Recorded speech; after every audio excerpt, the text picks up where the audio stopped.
Muchas bendiciones para cada uno de ustedes, que el Señor los bendiga en este día. Espero que estén muy bien, ya sea en las diferentes partes donde ustedes estén, en sus hogares, en sus trabajos, en la iglesia, donde quiera que ustedes estén trabajando, sean muy bendecidos en este día. Hoy quiero agradecer a todos los hermanos, amigos que han, cierto, dado buenos deseos, cierto, a los videos que hemos estado publicando, aquellos que se han inscrito a la página también. Dios les bendiga enormemente, le abra puertas de bendición para su vida y que a través de este material, muy humilde a lo mejor, muy sencillo, que el Señor pueda, cierto, usarlos a ustedes poderosamente en su iglesia local. El día de hoy quiero compartir con ustedes una comparación con respecto a Cristo y el Antiguo Testamento. Quiero que compartamos el día de hoy cómo Cristo es el todo y en todos, cómo Cristo es semejante, como Cristo es cierto el mismo ayer y hoy, es decir, Él existe antes de que Él se encarnara en el vientre o antes que naciera del vientre de María, Él ya estaba y existía en el Antiguo Testamento. Y hoy vamos a ver cómo, cierto, en el libro de Éxodo, cierto, se revela Dios a su pueblo y a través de la forma en cómo Dios se da a revelar, a mostrar a ese pueblo, es de la misma forma que Cristo, ¿cierto? También se deja ver en el Nuevo Testamento para nuestra vida y para nuestro ministerio. Bien, quiero, antes de poder comenzar, recordarles que nosotros comenzamos en el mes de marzo las clases del Instituto Bíblico para todos aquellos que quieran estudiar, quieran formarse ministerialmente de una forma seria, de un crecimiento y un desarrollo espiritual en el cual les va a servir para poder trabajar en sus iglesias y en el crecimiento personal. Comenzamos en marzo, usted puede, cierto, y entrar a este Facebook, poner un comentario o ir directamente, cierto, al correo que también va a aparecer, cierto, en el video para que usted pueda preguntar por las materias y qué es lo que le gustaría estudiar. Bien, sin demorar más, vamos a el día de hoy a compartir el mensaje que tiene relación cómo Dios se muestra en el libro de Éxodo, cómo Dios se revela en el libro de Éxodo a este pueblo, ¿cierto? Que es esclavo, y cómo Cristo se revela también a nuestra vida cuando nos saca de la esclavitud de este mundo malo. Vamos a ir a nuestro estudio del día de hoy, o si usted lo quiere mirar como prédica, para mí el compartir la palabra es una bendición, siempre. Bien, vamos a ver, ¿cierto?, cómo Dios se revela en el libro de Éxodo. Usted sabe que Dios siempre ha querido mostrar, Dios siempre ha querido revelarse, Dios siempre ha querido que su pueblo le conozca. Pero cuando el pueblo, cierto, que Dios sacó de Egipto, vio el poder de Dios, la voz de Dios, el trueno, la bocina, la nube, cuando se posaba sobre el tabernáculo, sobre el Mishkan, muchos de ellos dijeron, no, es muy fuerte, muy potente, muy grande este Dios, así que ve tú, Moisés, habla con él y tú nos dirás lo que Dios quiere de nosotros. Pero Dios siempre ha querido estar en medio de su pueblo. Dios siempre ha querido revelarse a tu vida y a mi vida, a nuestras familias. El tema está que muchas veces nosotros estamos tan ocupados que no tenemos tiempo para Dios. Así que vamos a ver cómo Dios se revela en el libro de Éxodo a este pueblo y cómo Cristo se revela en nuestra vida en comparación con el libro, en este caso, de Éxodo. Vamos a ir al a la primera definición de la palabra éxodo. La palabra éxodo, ¿cierto? Como nosotros vemos acá, la palabra éxodo tiene que ver con la palabra en hebreo shemot, ¿cierto? Que significa salida o partida. El libro de Éxodo nos brinda el relato de la salida de Israel de la servidumbre, ¿ya? Y esta parte es importante porque la servidumbre en este aspecto era, ¿cierto? Ellos eran esclavos de Egipto, ellos eran esclavos ¿cierto? Que realmente no eran esclavos, ellos fueron a vivir allá, pero el faraón, que no conocía a José, no conocía el pacto, el compromiso que había con el faraón que venía saliendo, en este caso del trono, toma por esclavo a este pueblo y este pueblo que no era esclavo se hizo esclavo. Entonces, este pueblo vivía en servidumbre, yo voy a marcar acá la palabra servidumbre, que tiene que ver con servicio, en Egipto y su preparación para heredar la tierra prometida. Es decir, había una promesa de parte de Dios para este pueblo que estaba sirviendo, eran esclavos de Egipto. Luego nosotros vamos a tener, cierto, que Dios se revela a través del libro de Éxodo, en Éxodo 3:7, dice el texto. Luego el Señor le dijo, ciertamente he visto la aflicción que sufre mi pueblo en Egipto. He oído sus gritos, su angustia, a causa de la crueldad de sus capataces, es decir, de los egipcios. Estoy al tanto de su sufrimiento. Es decir, Dios se muestra, ¿cierto?, como primera instancia al pueblo hebreo, es decir, al pueblo de Israel, como un Dios compasivo, ¿ya? Es lo primero que hace. ¿Cómo se muestra él? Como un Dios compasivo, que tiene compasión, un Dios que ve que el pueblo está sufriendo, ve que el pueblo está siendo esclavo, está siendo doblemente, triplemente, ¿cierto?, esforzado en sus trabajos diarios, sin comida, mal dormido, un exceso de carga laboral. Y muchas veces nosotros comparamos este abuso, ¿cierto?, con nuestro trabajo físico, a veces las semanas. Hay trabajos que son bastante desgastantes para algunos hermanos, en el cual, ¿cierto?, el enemigo, le decimos nosotros a Egipto, estamos sirviendo a Egipto, a veces nos da duro. Así como en este caso los egipcios azotaron, castigaron y dieron muerte a muchos hebreos. Así que vemos acá que Dios se muestra como un Dios compasivo. Él oye el clamor, Él oye el sufrimiento, Él ve el sufrimiento, Él oye el clamor, Él se compadece, ¿cierto? En este caso, de los gritos de angustia del pueblo que el día de mañana va a ser el pueblo de Israel, de estos judíos. En este momento solamente es el pueblo hebreo. Así que el Señor, Dios Todopoderoso, en el libro de Éxodo, el primer punto, Él se muestra como un Dios compasivo. O sea, Él no quiere que usted sufra. Luego nosotros tenemos, ¿cierto?, en el Nuevo Testamento, la contraparte que tiene que ver con Cristo. Jesucristo, Él es compasivo. Dice Mateo 9:36, al ver la multitud, tuvo compasión de ellas porque estaban agobiadas y desamparadas como ovejas que no tienen pastor. Aquí nosotros vamos a ver unas palabras claves que tienen que ver con el agobio, el desamparo, ¿ya? Y como ovejas sin pastor, es decir, sin protección. Aquí no hay protección. Entonces vemos nosotros cómo acá tenemos nosotros tres puntos importantes. Jesucristo tuvo compasión.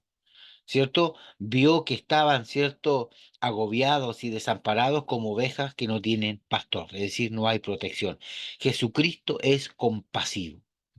Dice el término, tuvo compasión de ellos.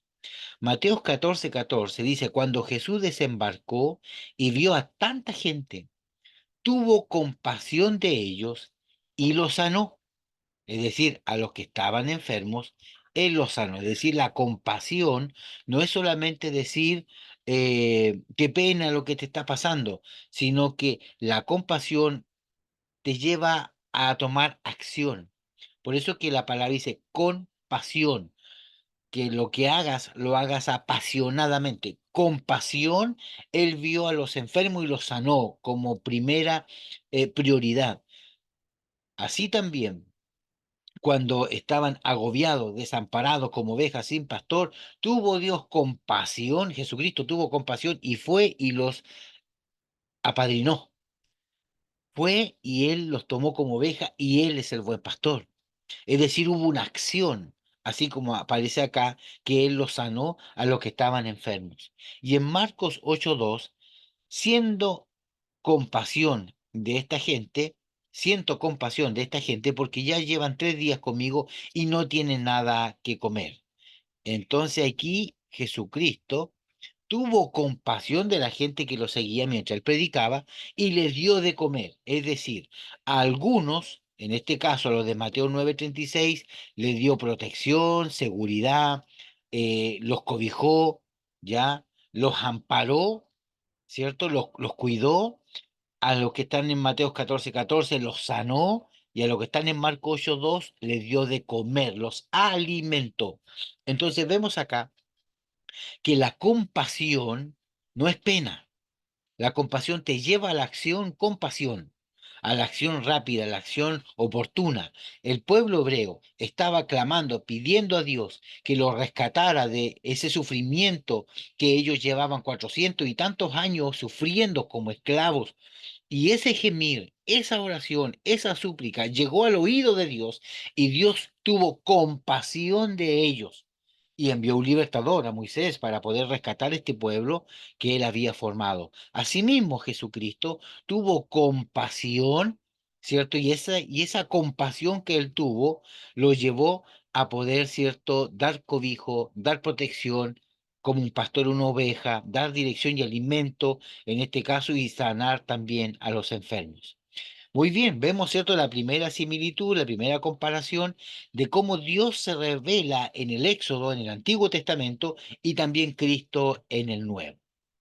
Muy bien, vamos al segundo punto, cómo Dios se revela en el Antiguo Testamento. Dios libertador. Éxodo 6:6. Por lo tanto, diles al pueblo de Israel, esta palabra usted ya se la conoce de memoria. Dile, cierto, al pueblo de Israel, yo soy el Señor, te libertaré de la opresión que sufres y te rescataré de tu esclavitud en Egipto. Te redimiré con mi brazo poderoso y con grandes actos de juicio. Es decir, Dios se muestra a este pueblo hebreo, ¿cierto?, como un Dios libertador, un Dios libertador. Dice, por tanto, dile al pueblo de Israel, yo soy el Señor, te libertaré de la opresión que sufres y te rescataré de tu esclavitud en Egipto. Te redimiré con mi brazo poderoso y con grandes actos de juicio. Muy bien, acá también tenemos algunos puntos a considerar. Dice, te rescataré, lo primero que él hace es rescatarnos de nuestra esclavitud, te redimiré, ¿cierto?, con mi brazo poderoso y con grandes actos de juicio. Es decir, este Dios libertador por el cual se deja ver y mostrar al pueblo hebreo es que él lo iba a libertar, lo iba a sacar de la esclavitud de Egipto. Éxodo 6:7, te tomaré como pueblo mío y seré tu Dios. Entonces sabrás que yo soy el Señor, el Adón, tu Dios, quien te ha librado de la opresión de Egipto. Es decir, acá vemos cómo el propósito de Dios era mostrarse a este pueblo hebreo como un Dios libertador, ¿cierto? Que Él iba a libertarlos, que Él lo iba a sacar con mano poderosa, mano fuerte, que no había otro Dios en medio, no había un ejército, solamente Dios. Y no solamente eso, sino que lo iba a libertar y a la vez de eso, ¿cierto? Ellos van a ser ahora su pueblo, ¿ya? Ahora ellos van a ser, ¿cierto?, su pueblo. Ellos ya no van a ser gente extraña, sino que van a ser pueblo de Dios. Te voy a librar de la opresión de Egipto. Esa palabra opresión, Egipto, usted sabe que Egipto es el mundo. Muchas veces nosotros estamos oprimidos. Cuando tú estás oprimido, estás preocupado, estás muchas veces en depresión, estás con la cabeza en muchas partes y no encontrando salida. Entonces tú tienes que entender, hermano, amado, de que Dios es un Dios de milagros. Todo lo que usted humanamente no puede hacer, descanse en el Señor porque Él lo puede hacer. No hagamos nosotros eh, que realmente tomar las manos de Dios. Hay cosas que nosotros podemos hacer, podemos llevar a la oración, podemos hacer un ayuno, hay cosas que nosotros podemos hacer, pero cuando ya nosotros no podemos hacer nada, tenemos que hacernos un lado para que Dios trabaje, para que Dios toque, Dios mueva, Dios abra puertas, Dios allane el camino. Y la Escritura dice que nosotros debemos ir a Él, entregar nuestras cargas al Señor, y Él se las llevará. Descansar en el aprender, hermanos amados, de que todo proceso en el Señor tiene una recompensa. Cuando tú estés afligido, endeudado, enfermo, sin esperanza, recuerda, hermano amado, que para poder ver un milagro del Señor, para poder ver la mano poderosa de Dios, primero tu convicción tiene que ser firme, firme y segura. Decir, yo sé que Dios lo va a hacer y Él lo va a hacer. Por ejemplo, Sadrach, Mesach y Abednego en el horno de fuego le dicen al rey, al rey de ese entonces, sepas tú, oh rey, que nosotros no adoraremos tu imagen. Si nos metes al horno de fuego, o si no nos metes, no lo vamos a adorar. Aunque muramos, no vamos a adorar tu imagen. Esa es una convicción clara. En la enfermedad, en el problema, donde quiera que tú estés en este momento, si tu convicción es clara, si tú te metes con el Señor y le dices, Padre, yo te voy a servir, yo te voy a alabar, yo voy a hacer todo esto, cueste lo que cueste, si tú me sacas de este lugar y si no me sacas, no importa, también te voy a servir. Esa convicción es la que Dios anhela y espera de tu vida.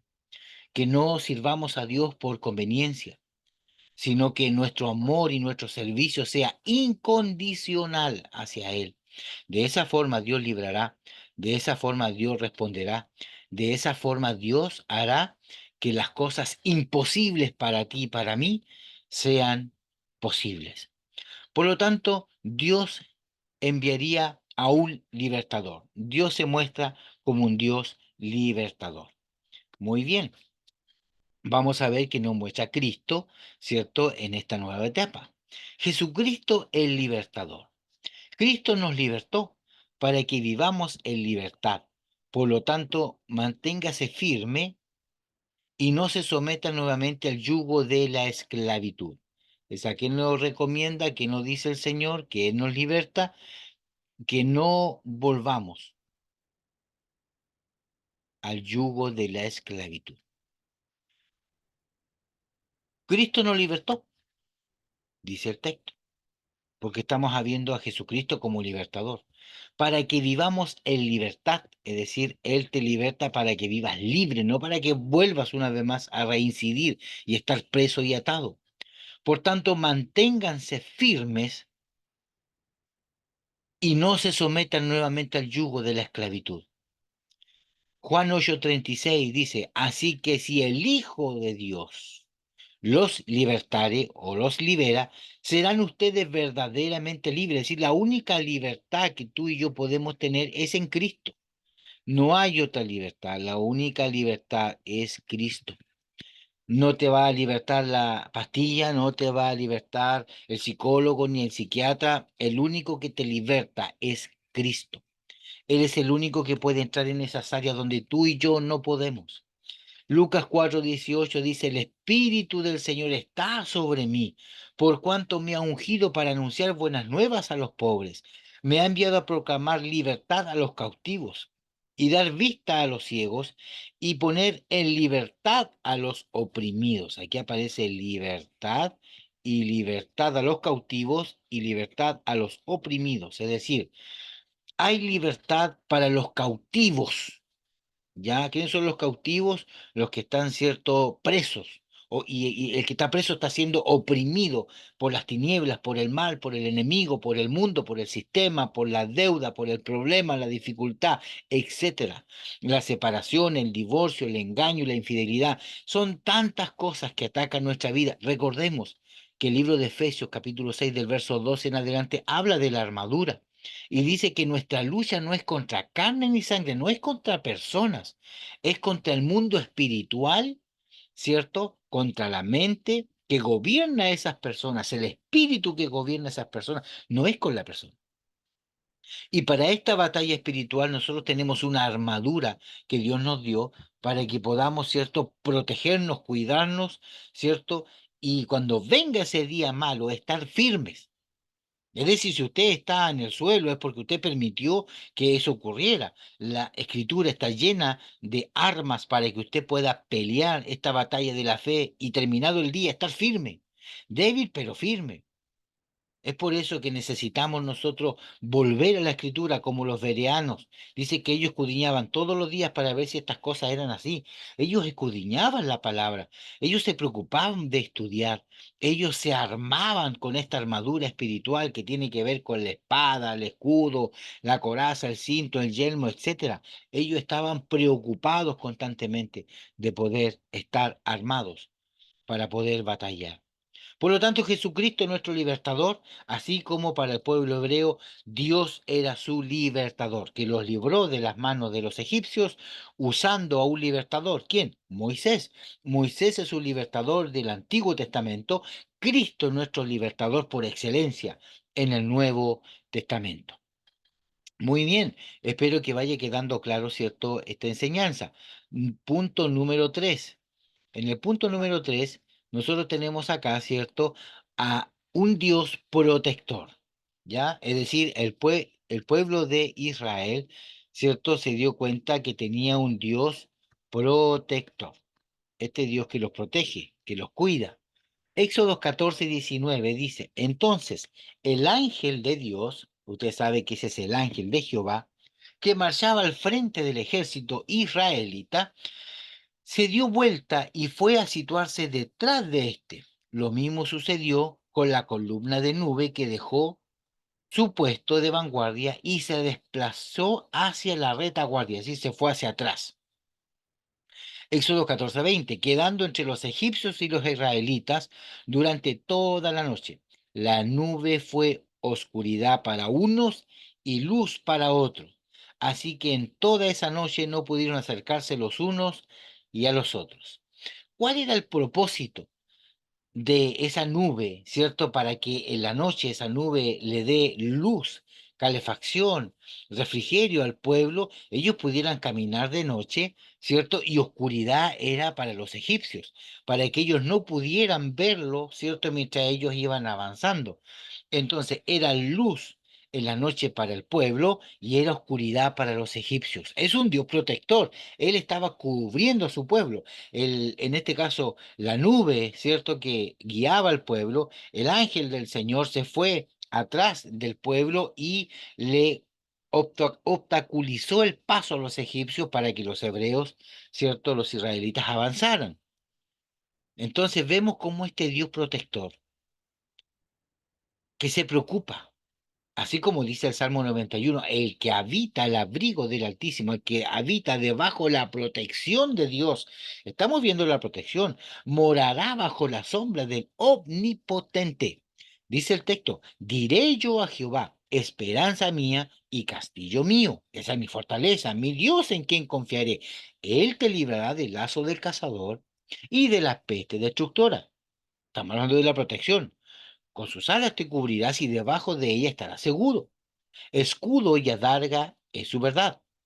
No temerás al terror nocturno, ni saeta que vuele de día, ni de pestilencia que ande en oscuridad, ni de mortandad que en medio del día destruya. Caerán a tu lado 1000, 10.000 a tu diestra, mas a ti no llegará. Ciertamente con tus ojos mirarás y verás la recompensa de los impíos, porque tú has puesto a Jehová, que es mi esperanza. Qué maravilloso. Mi esperanza al Altísimo por tu habitación. No te sobrevendrá mal, ni plaga tocará tu morada. Pues a sus ángeles mandará cerca de ti, que te guarden en todos tus caminos. En las manos te llevarán, para que tu pie no tropiece en piedra, y sobre el león y el áspid pisarás, hollarás al cachorro del león y el dragón, por cuanto en mí ha puesto su amor. Yo también lo libraré, le pondré en alto por cuanto ha conocido mi nombre. Me invocarás y yo le responderé. Con él estaré yo en la angustia, lo libraré y le glorificaré. Lo saciaré de larga vida y le mostraré mi salvación. No basta solamente con aprenderse ese salmo de memoria, como el Salmo 23 y cualquier otro salmo. Son 16 versículos que usted puede aprenderse, pero si usted no lo vive, si usted no vive bajo la bendición, bajo la voluntad, si usted no vive el día a día bajo la protección de Dios. ¿De qué nos sirve aprendernos los textos de memoria si andamos en el día a día caminando descubiertos sin la protección de Dios, comportándonos como verdaderos mundanos? ¿De qué estamos hablando? Es por eso que necesitamos nosotros volver a la escritura, volver a poder, hermanos, enamorarnos más del Señor. Dios protector, Dios se mira como un Dios protector, Dios se muestra como un Dios protector para su pueblo Israel, ¿cierto? Y vamos a ver nosotros en este caso la connotación con Jesucristo. Jesucristo es nuestro protector. La Biblia dice en el libro de Juan 15:5, Jesucristo nuestro protector. Dice el texto, Juan 15:5, yo soy la vid y ustedes son las ramas. Otra versión dice, son los pámpanos. El que permanece en mí, como yo en él, dará mucho fruto, porque separado de mí nada puedes hacer. Eso se llama protección.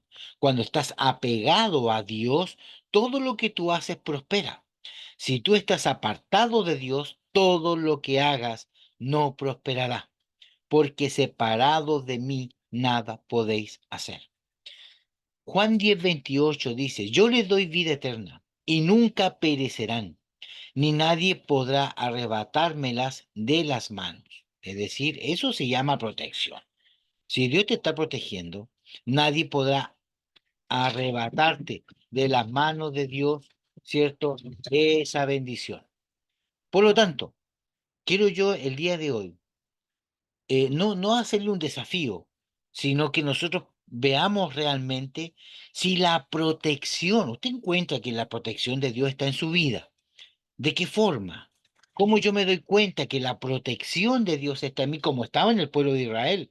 Dice que él lo libraba de los egipcios en el desierto, de las serpientes, de los escorpiones. Dios lo libró. Hizo una columna de separación entre los israelitas y los egipcios para que ellos pudieran ir tranquilamente y nadie los persiguiera ni los matara. No siendo un pueblo guerrero, ellos vencieron en batallas porque Dios estaba con ellos. Dios los protegía de día y de noche. Así Jesucristo también te dice, si tú estás apegado a mí, nada te puede hacer daño. Vendrán problemas, vendrán dificultades, vendrán desiertos, vendrán pruebas, sí. Es normal que pase eso, porque eso le pasa no solamente a los hijos del Señor, sino también a la gente que está en el mundo. Pero si la gente que está en el mundo, a través de un problema, entra en depresión, entra a lo mejor en aflicción, en angustia, usted puede tener el mismo problema, pero usted eso lo entrega en las manos del Señor y esa carga se la entrega y usted va a ver cómo Dios va a responder y usted va a seguir caminando feliz y la gente de afuera va a decir, ¿cómo lo hizo esa persona si tenía los mismos problemas que tenía yo y mira cómo anda y mira cómo ando yo? Eso significa que el gozo del Señor es su fortaleza. Y a eso nosotros debemos llegar, a que el gozo del Señor sea nuestra fortaleza, aprender a entregar nuestras cargas, descansar en Él, porque Él prometió protegernos, Él prometió cuidarnos, Él prometió, hermano amado, estar siempre con nosotros hasta los últimos días de la tierra. Amén. Vamos a ver, ¿cierto?, la cuarta forma en cómo Dios se revela al pueblo de Israel en el Antiguo Testamento y cómo Cristo se revela en nuestra vida el día de hoy. Número 4. Dios es celoso y santo. En Éxodo 24 están los 10 mandamientos, recuérdelo. No te harás ídolos ni imágenes de nada que esté en el cielo, en la tierra o en lo profundo del mar. No te inclinarás delante de ninguna imagen, ni la adorarás, porque yo, el Señor tu Dios, soy muy celoso, y no compartiré con otros dioses la honra que me pertenece. Cuando, cuando castigo a alguien por sus pecados, el castigo alcanzará a sus hijos, a sus nietos y a sus bisnietos. Mire lo que dice esta versión con respecto, ¿cierto?, a este Dios celoso y santo. No te inclinarás delante de ninguna imagen. Aquí nosotros generalmente cuando hablamos de idolatría, ¿ya? Porque aquí cuando hablamos de imágenes estamos hablando de idolatría. La idolatría,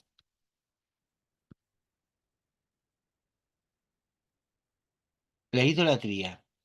Yo tengo un concepto personal de idolatría y se lo voy a compartir, porque para mí la idolatría es todo aquello que ocupa el primer lugar en tu corazón que no es Dios. Esta es una definición propia de lo que significa la idolatría. Porque muchas veces la gente dice idolatra a santos o a vírgenes, pero usted puede decir, pero yo no soy católico, yo no adoro a santos ni a vírgenes, pero usted a lo mejor ama o venera demasiado a sus hijos y a sus nietos. A lo mejor usted ama el dinero, ama las posesiones, ama el poder tener todo el control, ama todo lo que usted ame que no sea a Dios, usted está en idolatría. Vuelvo a repetir, idolatría es todo aquello que ocupa el primer lugar en tu corazón que no es Dios. ¿Amas a tu esposo? Demasiado, sí, pero primero a Dios, luego a tu esposo. ¿Amas a tus hijos? ¿Darías su vida, tu vida por ellos? Sí, pero primero Cristo, después tus hijos. Todo lo que usted haga que ame más que a Dios es idolatría. Perdóneme, es un concepto personal que yo tengo con respecto a la idolatría. Puede que usted tome el concepto más tradicional de la idolatría, pero yo me abrazo a este concepto que para mí es muy importante. Entonces, Dios es un Dios celoso y es un Dios santo. Ya la palabra santo significa apartado. Cuando Él los santifica, Él los aparta. Y cuando es celoso, está hablando, ¿cierto? Que Él no comparte su gloria, Él no comparte con otros dioses lo que le pertenece a Él. Ya su gloria, su honra, su alabanza. Ahora vamos a ver cómo Cristo también entra aquí en este proceso. Número 4, Jesucristo celoso y santo, igual que el Dios, cierto, de los hebreos. Dice, el celo que siento por ustedes proviene de Dios, es decir, hay un Dios celoso, pues los tengo prometidos a un solo esposo, que es Cristo, para presentárselos como una virgen pura, es decir, nosotros, como pueblo de Dios, somos la novia, y esta novia tiene que ser virgen, pura, santa. ¿Cierto? Para que cuando venga nuestro esposo, nuestro marido, Cristo, a buscar a su iglesia, tenemos que presentarnos purísima, purísima. Entonces, el celo que siento por ustedes proviene de Dios, porque los tengo prometidos a un solo esposo, que es Cristo, para presentárselos como una novia virgen y pura. Primera de Juan 2:20. Pero vosotros tenéis unción del Santo y todos vosotros lo sabéis. Es decir, la unción que usted pueda tener, los dones, los talentos que usted pueda abrazar, son un regalo de este Dios santo. Porque vosotros tenéis la unción del santo, la unción de Cristo, la unción de Dios. Los poderes, la gloria de Dios está en usted porque usted es un pequeño Cristo. Cristo vive y mora dentro de usted. El celo que siento por ustedes proviene de Dios. Es decir, Pablo está hablando en la iglesia de Corinto de que él tiene un celo espiritual en Dios, en donde él quiere que la iglesia de Corinto sea pura para Dios, sea una virgen pura, blanca, para cuando venga su esposo. Porque Jesucristo es celoso y santo, igual que el Dios de los israelitas en el Antiguo Testamento. Esta es la comparación que estamos haciendo para que podamos ver cómo Cristo también se deja ver con los mismos atributos, con los mismos requisitos, como Dios se muestra en el Antiguo, también se muestra en el Nuevo. Vamos a ver el punto número 5. Dios a los israelitas se muestra como un Dios proveedor, un Dios proveedor. Entonces el Señor le dijo a Moisés, Éxodo 16:4, voy a hacer que les llueva pan del cielo. Ese es el maná. El pueblo deberá salir todos los días a recoger su ración diaria. Voy a ponerlos a prueba para ver si cumplen o no mis instrucciones. ¿Cuál era la instrucción? Que el pueblo tenía que ir a recoger todos los días, su ración diaria. No hay acumulación, no hay gente avara aquí que quiera acaparar y el que lo hizo se la acusa. No, usted conoce la historia. La ración diaria. Es decir, Dios tiene su porción, Dios tiene su parte y dice que Él va a probar al pueblo a ver si cumplen sus instrucciones. Muchas veces Dios nos provee y Dios nos da lo justo.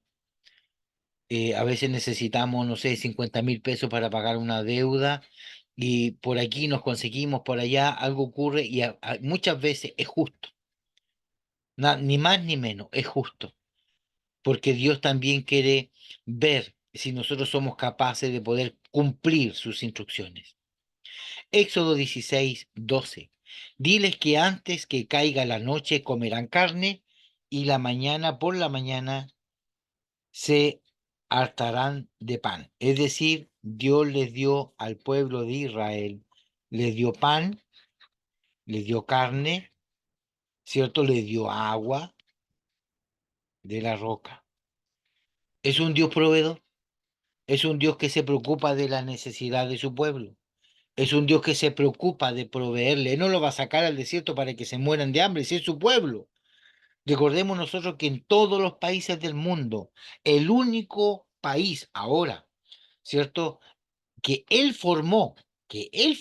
entregó los estatutos, los decretos, los mandamientos, los preceptos, todo fue al pueblo de Israel. No hay ningún pueblo en la tierra que fuera creado por Dios, solo Israel. Todos los otros pueblos son naciones que nacieron, ¿cierto?, después de la dispersión de Noé, perdón, de la Torre de Babel, y hasta ahí nacieron las naciones, pero el pueblo de Israel nació porque Dios lo escogió, Dios lo formó, y Dios desde un linaje, desde Abraham en adelante, escogió a un pueblo.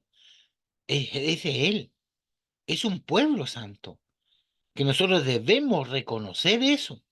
Es un pueblo que Dios creó, Dios formó, inclusive las leyes y los mandamientos que Dios le dio al pueblo de Israel, que no son solamente 10, sino 613 mandamientos. Estos mandamientos se han ocupado para poder ser escrito en las constituciones de las naciones y de los países. El pueblo de Estados Unidos, sus bases, sus estatutos, ¿cierto? Como país, las enmiendas que ellos tienen, los estatutos, son sacados de la escritura. Así también algunos países asiáticos, en Etiopía, en Egipto, en África. Muchos de los estatutos, reglamentos del país, de la nación, son tomados los principios morales de los 10 mandamientos, de la palabra del Señor. Entonces debemos nosotros entender de que Dios es un Dios proveedor. Y si usted vive bajo el abrigo del Altísimo, bajo la cobertura y la protección de Dios, la provisión de Dios está asegurada. Dice la Escritura que no he visto un justo que mendigue pan. Por lo tanto, la provisión de Dios, que en la Escritura se llaman añadiduras, están cubiertas por Dios. Y es más, Él dice, mira los pájaros que no trabajan ni siembran, y Dios se preocupa de mantenerlos con pan, con semilla, con agua, etcétera. ¿Acaso no sois vosotros más que estos pájaros, dice el Señor? Que te preocupas tanto sabiendo que Dios también es parte de tu bendición, que Él quiere meter su mano, quiere trabajar contigo. Por eso a veces es necesario hacer un alto, un reposo y entender que cuando nosotros no podemos, Él se mueve, Él toca, Él provee. Dios es un Dios proveedor.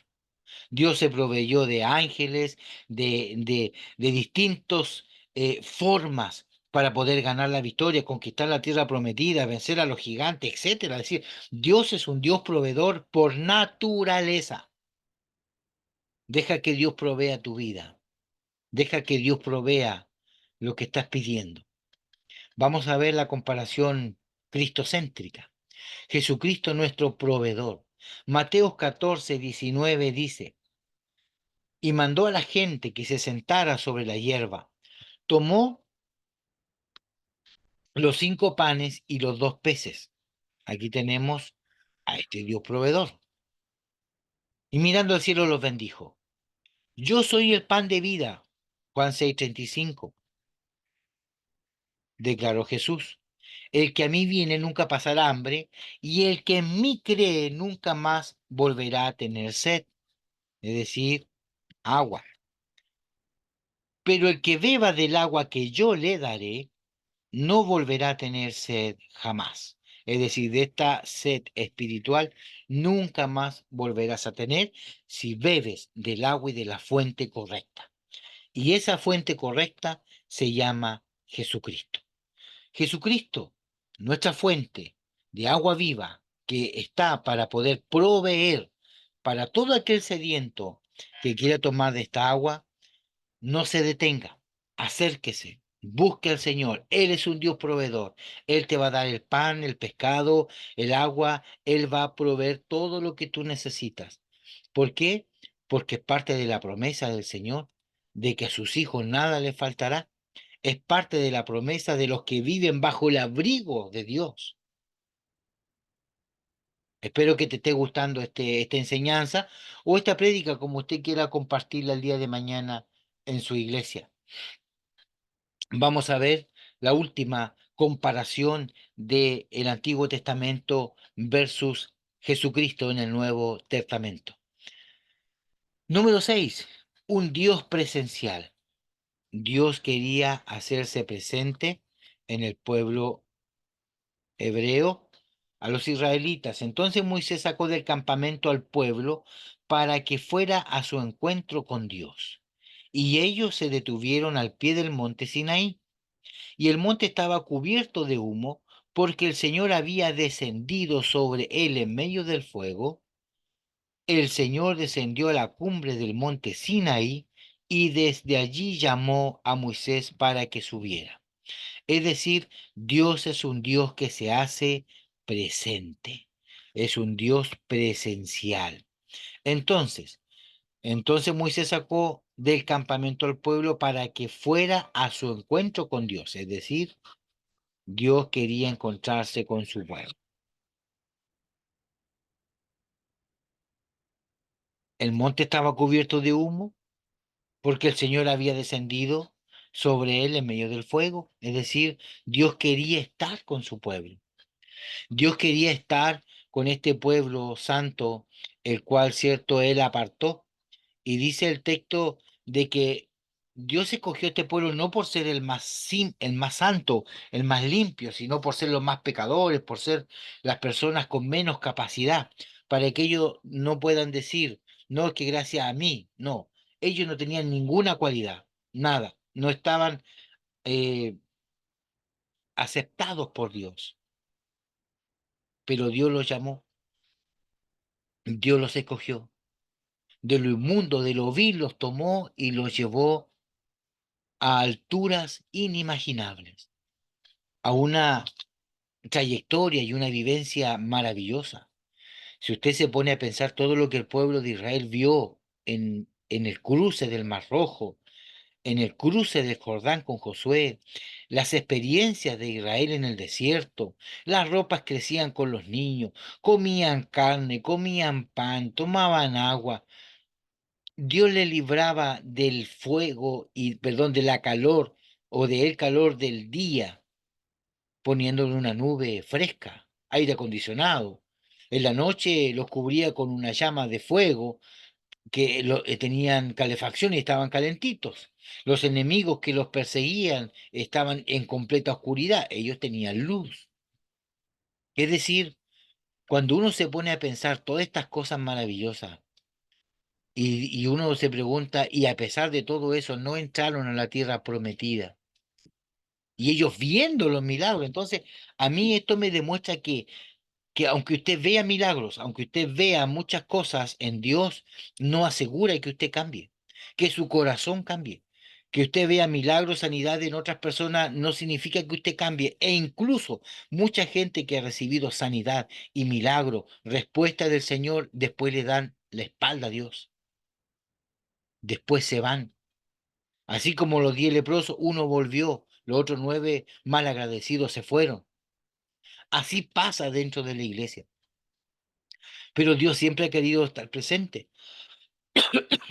perdón, Dios siempre ha querido estar ahí con su pueblo, al pie del cañón, como decimos nosotros, un Dios presencial, un Dios activo, un Dios real, un Dios presente, un Dios que se hace manifiesto, que no un Dios curridizo, que nadie lo ve, místico, no, este Dios se hace ver, se hace mostrar, se hace notar. El pueblo no lo quería. Vamos a ver la diferencia cristológica en este aspecto de este Dios presencial. Marcos 3:13 dice, subió Jesús a una montaña. Aquí estamos hablando de cuando Jesús elige a sus apóstoles. Jesús subió a una montaña y llamó así a los que él quiso, los cuales se reunieron con él. Juan 14:3, cuando todo esté listo, volveré para llevarlos, para que siempre estén conmigo. Es decir, Dios siempre ha querido estar al lado suyo y al lado mío. No solamente en el Antiguo Testamento, también en el Nuevo. Cristo siempre dice que Él fue a preparar morada, un lugar para donde Él esté, nosotros también estemos. Juan 17:12 dice, mientras estaba con ellos, los protegía y los preservaba, los guardaba, mediante el nombre que me diste. Y ninguno se perdió sino aquel que nació para perderse, a fin de que se cumpliese la escritura. Es decir, Cristo presencial como el pastor de las ovejas está para cuidarnos, para preservarnos, para protegernos, y esto es importante que lo entendamos. Dios anhela tener una comunión con usted. Dios anhela que usted pueda, hermano amado, acercarse cada día más a Dios a través de la palabra, a través de la oración, a través del ayuno, a través del cántico, a través de la comunión, a través de la forma que sea. Pero lo importante es que usted se acerque a Dios, que usted pueda entender que lo mismo que está en el Antiguo Testamento está en el Nuevo, que lo mismo como Dios se mostró al pueblo hebreo, al pueblo israelita en el desierto, también se muestra en el Nuevo Testamento con Jesucristo a los hombres. No hay ninguna diferencia. Tenemos el tipo y el antetipo. La sombra, la figura se hace presente en Cristo Jesús. ¿Qué quiero yo lograr con esta enseñanza, con este compartir del día de hoy? De que usted pueda ver que Jesucristo es todo y en todos. En Él está todo el Antiguo Testamento, está en Cristo. En Él, en Cristo, está el cumplimiento de los tiempos. En Cristo está la realidad, no la sustancia ni la sombra como el Antiguo Testamento. Cristo es real, Cristo es presente, Cristo es activo, Cristo es ahora ya dentro de usted y dentro de mí. Él es un Dios maravilloso. Jesucristo es compasivo, es libertador, es protector, es celoso, es santo, proveedor y presencial. Lo mismo que acabamos de ver en todo lo que hemos estudiado y visto, Jesucristo es el todo y en todos. Quiero yo dejar este pensamiento, quiero yo dejar esta enseñanza para que usted no siga buscando en otros lugares que no sea Cristo. No que yo quiero a Cristo y algo más. No, no existe Cristo y algo más. Cristo es todo o no es nada. Con Cristo es suficiente. El tema es que usted tiene que aprender a amar a Cristo, amar al Señor como Él le amó a usted y dio su vida por usted y por mí. Muchas veces yo he escuchado mucha gente decir, yo quiero a Cristo y algo más. No, es como que usted quisiera una semana de 8 días, de 9 días. No existe, hermano. Es lo que hay y a través de eso que hay, tenemos que nosotros ser fieles. Cristo es todo y en todos y no hay más. La última palabra de Dios para la humanidad en la tierra se llama Jesucristo. Si usted no entiende de esta forma, ya está condenado, dice la Escritura. No hay salvación sino a través de Cristo. No, no vendrá otro Mesías ni profeta mañana. Todo está en Él, en su Hijo. Espero que esta enseñanza del día de hoy sea de gran bendición para su vida, que usted pueda cada día enamorarse más del Señor. Recuerde que en marzo comenzamos nuestras clases. Si quiere estudiar, puede contactarse conmigo y vemos la forma de estudio que a usted le acomode para poder desarrollarse y crecer en el Señor. Esto va a tener un costo, obviamente, porque yo le voy a entregar materiales para que usted pueda tener, almacenar, armar sus carpetas, sus archivos, pero no es caro. Que nunca el dinero sea motivo para no estudiar, para no acercarse a Dios. Si usted quiere el día de mañana ser grande en el Señor, tiene que invertir en este reino poderoso. Así como usted quiere un bonito auto, invierte en su auto, compra llantas, compra volantes, pintura, no sé, lo que usted quiera comprar para su auto porque le encanta y cada día lo está renovando. Invierte en lo que a usted le gusta, ya sea ropa, no sé. Nosotros que amamos la palabra invertimos en libro y en enseñanza. ¿Por qué me tiene que doler a mí el estómago o a lo mejor me quejo porque un libro vale 20, 25 mil pesos un libro? Porque cuando usted va a comerse una pichanga, una chorrillana, unos sándwiches, unos completos, gasta más de 20 mil pesos y no le duele. Claro, a lo mejor se lo come y sacia su hambre, pero estos libros que están detrás de mí me sacian el hambre todos los días, no una vez a la semana o al fin de semana, todos los días. Yo me siento acá a estudiar y a leer y me alimento y me alimento y me alimento. Oro al Señor, canto al Padre, me lleno de su gracia y me alimento y gasté 20 mil pesos, 30 mil pesos una vez y ya los tengo más de 10 15 años estos libros acá. Me sigue alimentando y me sigue bendiciendo. Invierta en las cosas que a usted le dan prosperidad espiritual, madurez en Dios, en lo que le da paz y tranquilidad para su hogar. Quiero orar por su vida. Quiero que me dé la bendición y la oportunidad de poder bendecirle en una oración. Padre, en el nombre de Jesús, quiero orar por todos los hermanos, amigos que están, Señor amado, conectados, aquellos que verán el video el día de mañana, para que usted pueda, Señor, poner la paz que en su corazón ellos necesitan. Ponga la paz, Señor, en sus vidas, en los negocios, en su salud, en el hogar, con los hijos, en el trabajo. Te pido, Señor, que tú puedas cada día proveer, que tu bendición, que tú te muestres como un Dios todo suficiente, todopoderoso en la vida de cada uno de mis hermanos. Que cada día ellos, cuando quieran, Señor, eh, pedirte algo, Dios mío, que esté en tu voluntad, tú abras puertas y ventanas de los cielos, que ellos vean que tienen un Dios real y poderoso, un Dios que está vivo, un Dios que responde, un Dios que escucha la oración y no una fe muerta. Te pido, Señor, que tú visites a tus hijos, que tú los amonestes cada día, que nos hagas grande, que ellos puedan crecer, porque para crecer para Dios hacia arriba tienes que crecer primero hacia abajo. Hazlos crecer en humillación, en llanto, en lloro, en silicio, para que ellos puedan cada día, Señor, ser usados grande y poderoso en tus manos. Los bendigo en el nombre de Jesús. Amén y amén. Que el Señor te bendiga. Muchos saludos de mi parte, muchas bendiciones. Gracias por darte el tiempo de poder escuchar y ver estos videos, que espero que sea de gran bendición para su vida. Nos vemos en el próximo video.